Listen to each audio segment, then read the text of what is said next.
Hello, hello, hello. Welcome to a video blog on KabbalahWisdom.org. We are driving to New York, the headquarters of the Chabad movement. Don't know if you know this, but there was a Hasidic prophecy that before Mashiach, the Messiah, would come, the Hasidic movement, which was based in Russia and Poland, would transplant to New York.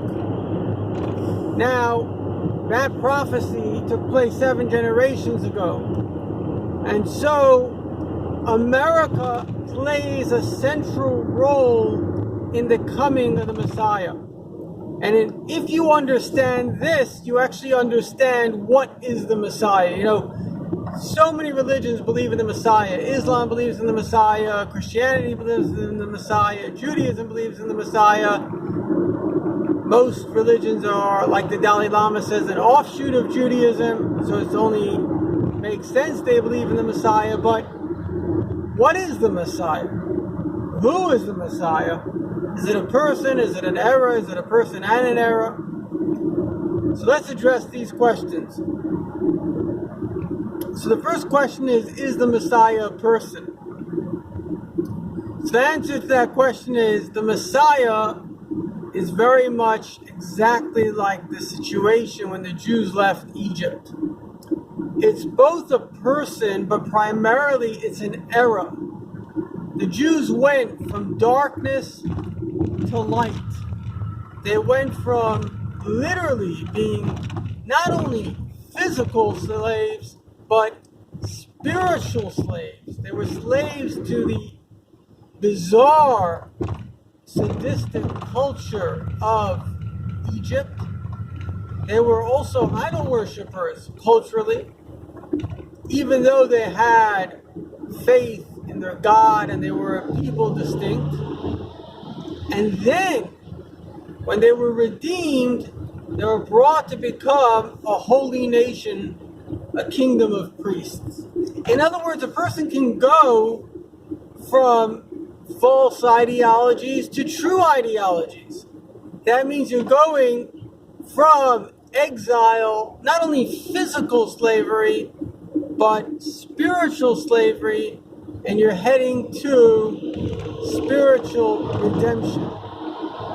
Now, of course, it says that a person cannot be redeemed by themselves. If you're locked in a jail, you need someone from the outside to open up the door. And the same thing is when you're locked in the paradigm of reality that you're born into, as so many people are. Most of the world doesn't realize they think that they think, but they haven't thought a thought. They're just copying the thoughts of others who also think they think, but also haven't thought a thought. I have a good friend, a real genius, Yossi Banashavas. He says, most people think what they think because they thought that someone else had that thought. And certainly when you grow up, you don't independently verify the religion of your ancestors, your faith, your culture, the taboos, the value systems. You just swallow the whole thing and you spew it forth as if it's dogma, but yet it's not so simple from the very fact that you see there's so many different dogmas and value systems. So only one of them can be right. They can't all be right. So based on this, we have clarity that we don't have any clarity. And the first step is to have somebody who does have clarity to shed some light in the darkness.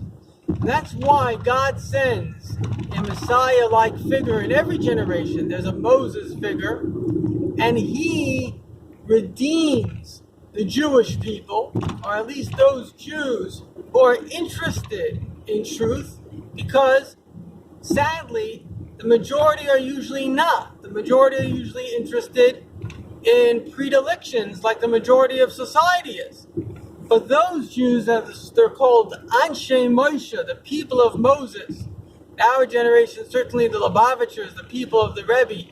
And anybody who attached themselves to the Rebbe, the Moses of our generation, was able to perceive truth and understand a reality which is completely divorced from the shenanigans and the falsehoods and even the well-intentioned idealism which is sorely lacking in direction in the general world.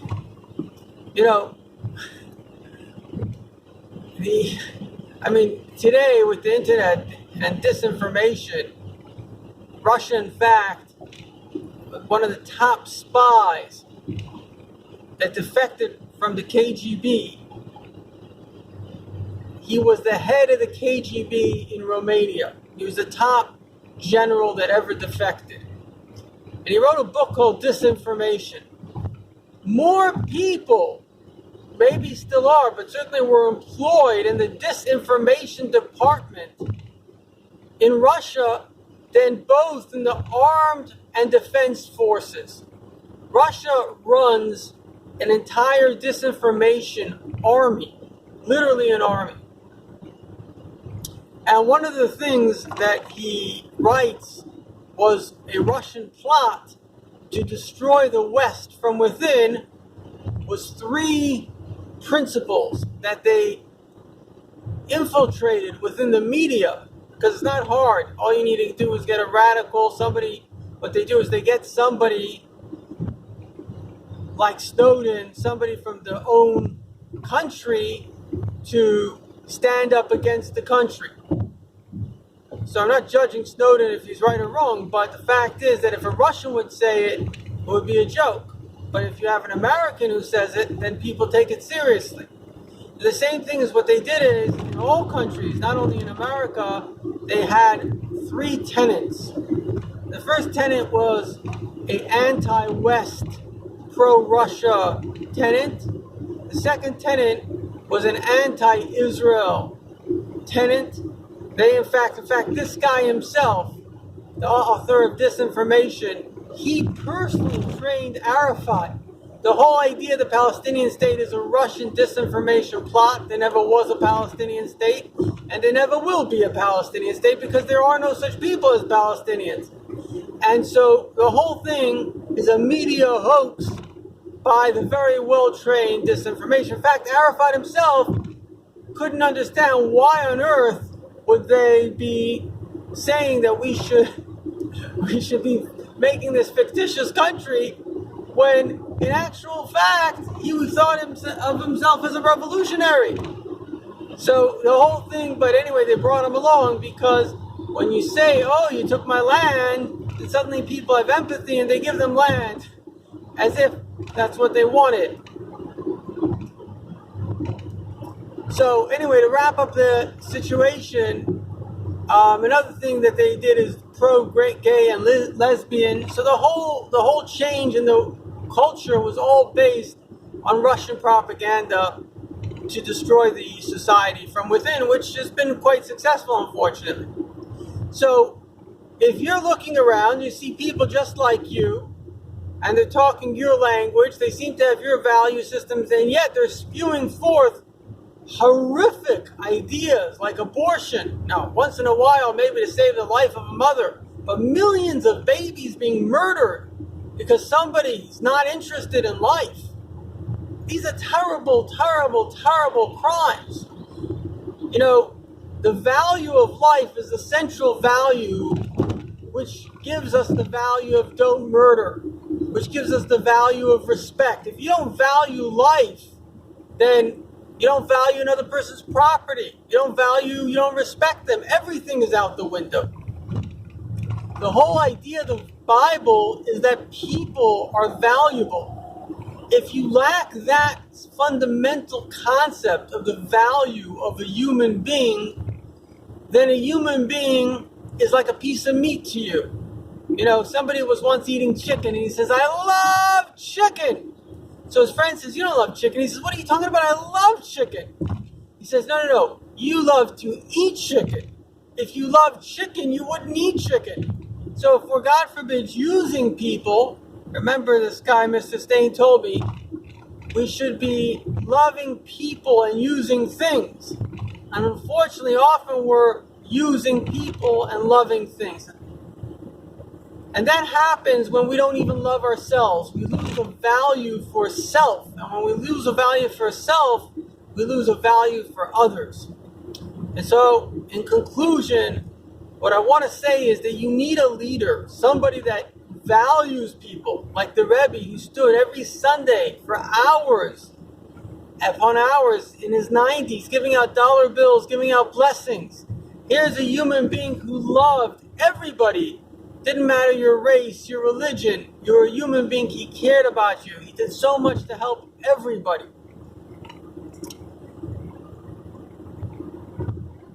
There are many, many stories about him, so I don't want to go into it, but what I do want to say is, but ultimately, the Messiah is not about the Messiah.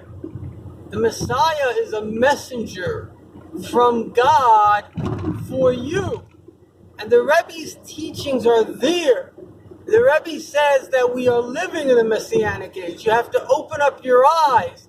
The fact that the world today has never had better democracy, better respect for people, better values, even though there's a lot that we need to go forward, but it's never been better in human history. You know, the savagery of ISIS was normal. And now at least the country, which has nothing to gain, will go and destroy that savagery just because it's savagery. You know, a dictator using chemical weapons. I mean, I think 1 million people were killed in World War I, mainly from chemical weapons. The idea of a king going and taking out his own subjects was not even a question. It's his subjects. And here you have a nation saying, no, that's wrong. Those are human beings. So you see the value of the human being has gone up. This is a tremendous shift in the consciousness of humanity. Many of us were so born into this freedom and these values that we don't appreciate how far humanity has come. Stalin killed 26 million of his own people. Hitler killed throughout, all the different sides, but he caused 40 million people at least murdered. So, in other words, the world is a much better place. And I'll conclude, I once asked my scholarly brother, and I said to him, Shmuley, is it light or is it dark? And you know what he told me? Listen to this, amazing. He said, it is light, but people see darkness.